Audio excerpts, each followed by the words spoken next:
أعوذ بالله من الشيطان الرجيم.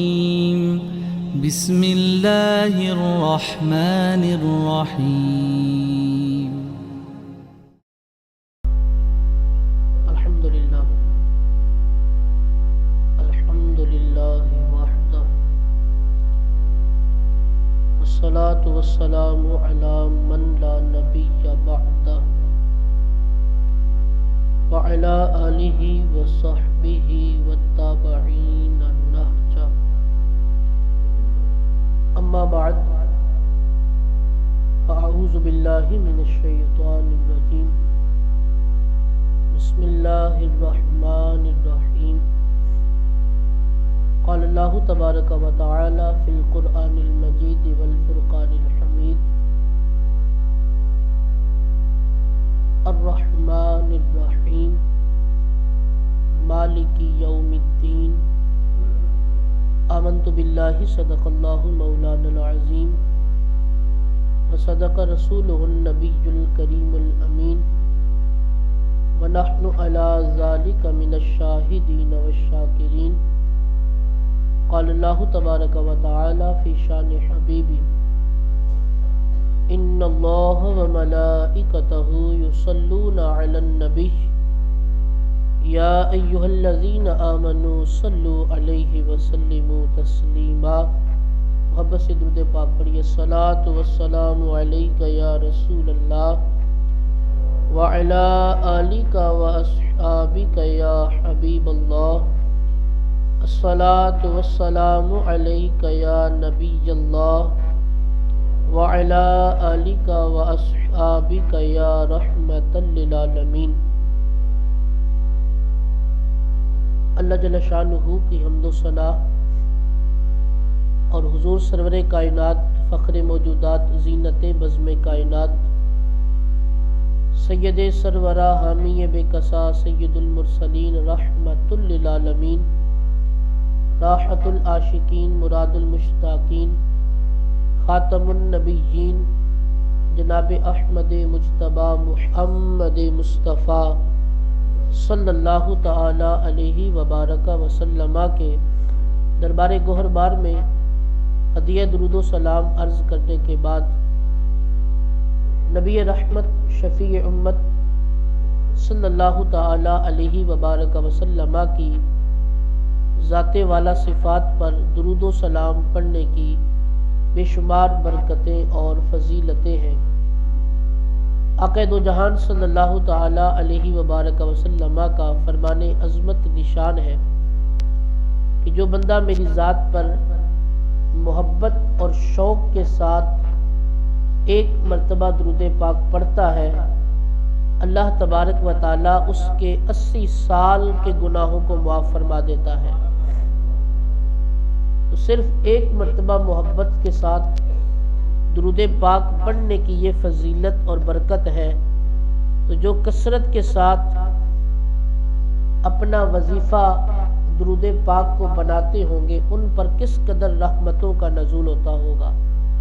تو ہمیں چاہیے کہ ہم اپنی زندگی کا ایک حصہ جو ہے نبی پاک صلی اللہ تعالی علیہ وبارک وسلم کی ذات پر درود و سلام پڑھ کر گزار دے. اللہ رب العزت سورہ فاتحہ کی ابتدائی آیات کے اندر ارشاد فرماتا ہے: الحمدللہ رب العالمین. تمام تعریفیں اس رب عز و جل کے لیے ہیں جو عالمین کا رب ہے، تمام جہانوں کا خالق، تمام جہانوں کا پیدا کرنے والا، تمام جہانوں کو پالنے والا. وہ رب ایسا رب ہے کہ جو الرحمن الرحیم، مہربان اور رحمت والا ہے. مالک یوم الدین، روز جزا کا مالک ہے. اللہ رب العزت ان آیات کریمہ کے اندر اپنی رحمت کا بھی ذکر فرما رہا ہے اور روز جزا کے مالک ہونے کا بھی ذکر فرما رہا ہے۔ گویا کہ اللہ تبارک و تعالی اپنے بندوں کو یہ سمجھانا چاہتا ہے، اگر رحمت کی امید لگانی ہے تو اپنے رب سے لگانی ہے، اور اگر کسی کے غضب کا خوف رکھنا ہے تو وہ بھی اپنے رب کا رکھنا ہے۔ قرآن کریم کے اندر اکثر مقامات پر اللہ تبارک و تعالیٰ نے ان دونوں چیزوں کو اکٹھا ذکر فرمایا۔ جیسے اللہ تبارک و تعالیٰ پارہ 14 سورہ حجر کی آیت نمبر 49 اور 50 کے اندر فرماتا ہے، نبئ عبادی انی انا الغفور الرحیم وان عذابی هو العذاب العلیم۔ اللہ تبارک و تعالیٰ ارشاد فرماتا ہے اپنے محبوب سے کہ میرے بندوں کو خبر دے دو، میرے بندوں کو بتا دو کہ بے شک میں ہی بخشنے والا مہربان ہوں، انی انا الغفور الرحیم، میں ہی بخشنے والا مہربان ہوں۔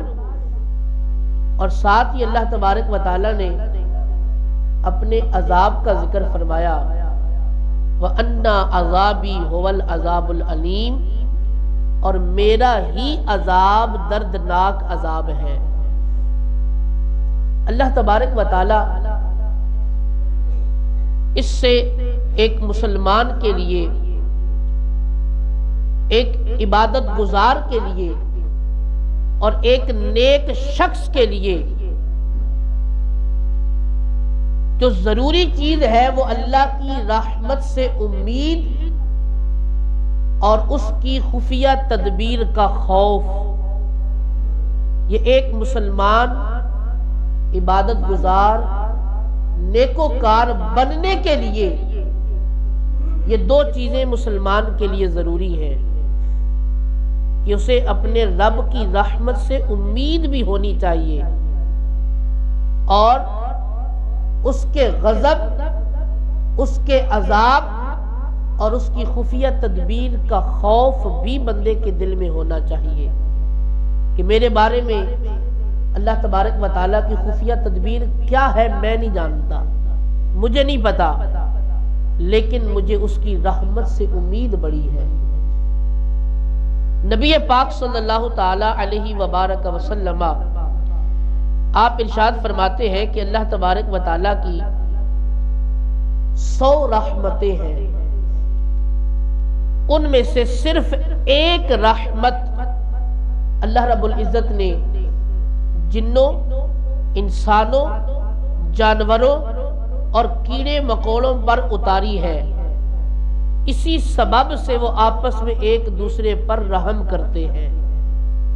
100 رحمتوں میں سے صرف ایک رحمت اللہ تبارک و تعالیٰ نے جنات، انسانوں اور جانوروں پر اتاری ہے، 99 باقی ہیں، اور قیامت کے دن اللہ تبارک و تعالیٰ ان 100 رحمتوں کو پورا فرما دے گا۔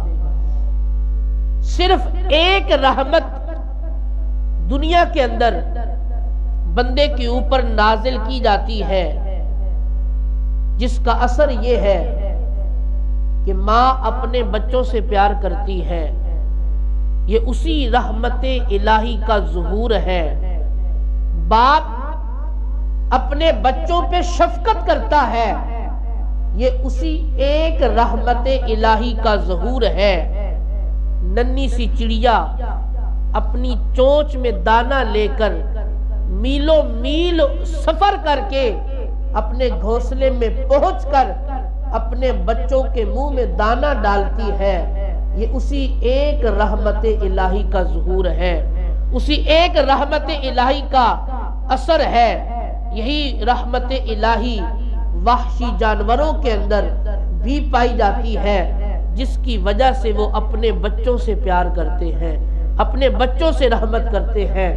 تو ایک رحمت کا اتنا اثر ہے جو دنیا کے اندر رب تبارک و تعالیٰ نے اپنے بندوں پر نازل کی ہے، قیامت کے دن تو وہ رحمتیں 100 کی 100 ہوں گی، 100 کی 100 رحمتیں ہوگی جو اللہ تبارک و تعالیٰ اپنے بندوں کے لیے جو رب نے خاص کی ہوئی ہے، ایمان والوں کے لیے خاص کی ہوئی ہے۔ اس لیے بندے کو اللہ کی رحمت سے کبھی نا امید نہیں ہونا چاہیے، کتنی بڑی پریشانی کیوں نہ ہو، کتنی بڑی مصیبت کیوں نہ ہو، کتنا بڑا ہی دکھ کیوں نہ ہو، رب کی رحمت سے کبھی نا امید نہیں ہونا۔ لا تقنطوا من رحمت اللہ، رب تو قرآن کریم کے اندر واضح اعلان فرما رہا ہے کہ اللہ کی رحمت سے کبھی نا امید نہ ہونا۔ انسان مایوس ہو جاتا ہے، پریشان ہو جاتا ہے کہ کیا بنے گا، میرے ساتھ کیا ہوا، میرا بنے گا کیا۔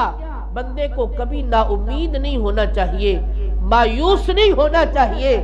رب کی ذات بندے کی مالک ہے، وہ رب العالمین ہے، وہ تمام جہانوں کا پالنے والا ہے۔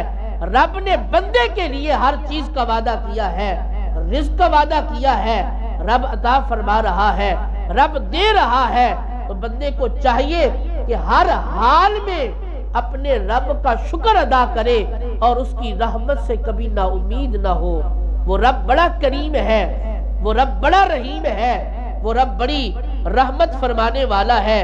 اس لیے بندے کو کبھی اللہ کی رحمت سے نا امید نہیں ہونا چاہیے۔ مسلم شریف کی حدیث پاک ہے، آخری شخص جو جنت میں داخل ہوگا وہ کبھی چلے گا، کبھی گرے گا، کبھی آگ سے اسے جلسائے گی، آخر یہ کہ وہ آگ سے نجات پا جائے گا۔ اب اس کے سامنے ایک خوبصورت درخت ظاہر ہوگا، قریب ہی ایک پانی کا چشمہ جاری ہوگا۔ بندہ عرض کرے گا مولا مجھے اس درخت کے قریب کر دے، میں اس کے سائے میں بیٹھوں، وہاں چشمے سے پانی پیوں۔ رب کریم فرمائے گا اگر یہ تمہیں عطا کر دیا جائے تو بتا، وعدہ کر، اس کے بعد تو کچھ اور نہیں مانگے گا۔ بندہ وعدہ کرے گا، رب تبارک و تعالی سے عرض کرے گا مولا اس کے علاوہ کچھ نہ مانگوں گا۔ اس بندے کو اس درخت کے قریب کر دیا جائے گا، وہ اس کے سائے میں بیٹھے گا اور چشمے کا پانی پیے گا۔ کچھ عرصہ گزرنے کے بعد اس بندے کو اس درخت سے بھی زیادہ خوبصورت ایک درخت نظر آئے گا۔ وہ عرض کرے گا مولا مجھے اس درخت کے سائے میں بٹھا دے۔ رب تبارک و تعالیٰ پھر فرمائے گا بندے مجھ سے وعدہ کر، اس کے بعد تو کوئی سوال نہیں کرے گا۔ وہ پھر وعدہ کرے گا، رب تبارک و تعالیٰ اس بندے کو اس درخت کے سائے سے اٹھا کر اس دوسرے خوبصورت درخت کے سائے کے اندر بٹھا دے گا اور وہ بیٹھ جائے گا اور پانی چشمے کا پیے گا۔ کچھ عرصہ گزرنے کے بعد وہ بندہ دیکھے گا جنت کے دروازے کی طرف، جنت کی خوبصورتی کی طرف، جنت کے محلات کی طرف، جنت کی نعمتوں کی طرف وہ بندہ دیکھے گا، عرض کرے گا مولا مجھے جنت میں ہی داخل فرما دے، مجھے جنت میں ہی بھیج دے۔ رب تبارک و تعالی اس بندے کو اپنی جنت میں داخل فرما دے گا۔ یہ رب کی رحمت ہے، یہ اس رب کی رحمت ہے کہ جو بندے کو، وہ بندہ جو جہنم سے سب سے آخر میں نکلے گا، کبھی اٹھے گا، کبھی دوڑے گا، کبھی گرے گا، کبھی آگ سے جلسایا جائے گا، لیکن بالآخر رب تبارک و تعالی اپنی رحمت کے صدقے اسے جنت میں داخل فرما دے گا۔ وہ جنت میں چلا جائے گا، اسے جنت میں بھیج دیا جائے گا۔ یہ رب تبارک و تعالی کی رحمت ہے اور اس کی رحمت پہ امید ہے۔ بندہ اگر رب کی رحمت پہ امید رکھے گا تو رب تبارک و تعالی اسے جنت میں داخل فرما دے گا۔ ایک روایت میں آتا ہے کہ اللہ تبارک و تعالی اس بندے سے کہے گا اے ابن آدم مانگ، تمنا کر، جو کچھ چاہتا ہے سب ایک ہی بار مانگ لے، تجھے عطا کر دیا جائے گا۔ وہ بندہ شروع کرے گا مولا یہ بھی عطا فرما دے، یہ بھی عطا فرما دے، یہ بھی دے دے۔ مانگتا جائے گا، مانگتا جائے گا، جب اپنی خواہش کے مطابق سب کچھ مانگ لے گا تو رب فرمائے گا جا، تجھے اس سے 10 گنا زیادہ عطا کر دیا، تجھے اس سے بھی 10 گنا زیادہ عطا کر دیا۔ یہ رب کی رحمت ہے، یہ رب کا فضل ہے، یہ رب کا کرم ہے کہ بندہ جنت میں بھی رب سے مانگتا جائے گا، رب عطا فرماتا جائے گا، رب دیتا جائے گا۔ وہ جنت جو رب نے بنائی ہے ایمان والوں کے لیے، بندہ وہاں بھی مانگے گا، وہاں بھی سوال کرے گا، وہاں بھی عرض کرے گا مولا یہ بھی دے دے، یہ بھی دے دے۔ رب کا کرم دیکھیے، رب دیتا جائے گا، دیتا جائے گا، اور ساتھ فرمائے گا جا، تجھے اس سے 10 گنا زیادہ عطا کر دیا۔ یہ رب کا کرم ہے، رب کا فضل ہے، رب کی رحمت ہے کہ بندہ جو بھی مانگتا جائے گا رب اسے عطا کرتا جائے گا۔ تو دنیا کے اندر بھی بھیجنے والی ذات رب کی ہی ذات ہے، رب نے ہی بھیجا ہے۔ تو پھر جب رب کی بارگاہ موجود ہے تو کسی اور کی بارگاہ میں ہاتھ کیوں پھیلائیں، کسی اور سے کیوں مانگے، کسی اور کے سامنے اپنے دست بازو کو کیوں پھیلائیں؟ رب سے مانگے، رب سے التجا کرے، رب دینے والا ہے، رب عطا فرمانے والا ہے۔ وہ تو اعلان کر رہا ہے لا تقنطوا من رحمت اللہ، میری رحمت سے کبھی نا امید نہ ہونا، میری رحمت سے مایوس نہ ہونا، کبھی پریشان نہ ہونا، اپنے چہرے پر مایوسی نہ لانا، رب کی رحمت کو پکار لینا، رب تبارک و تعالیٰ تمہیں سب کچھ عطا کر دے گا۔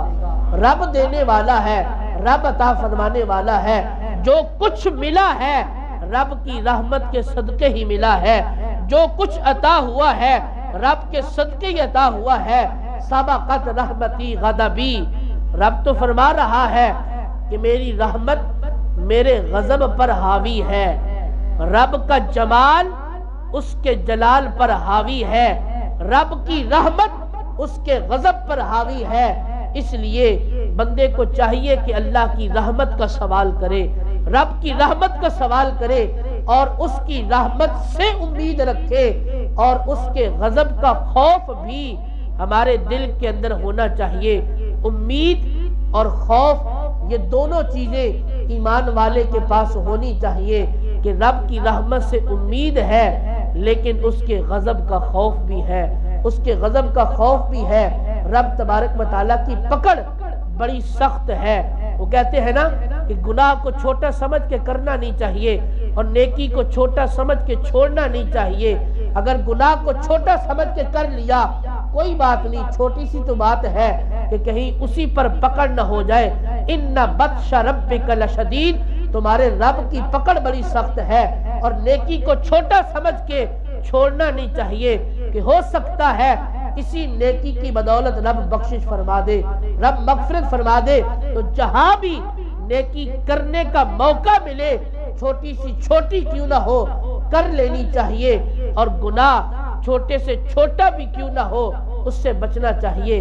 اللہ تبارک و تعالی ہمیں اپنی رحمت سے امید رکھنے اور اپنے خوف کو دل میں بٹھانے کی توفیق عطا فرمائے۔ آمین بجاہ النبی الامین صلی اللہ علیہ وسلم۔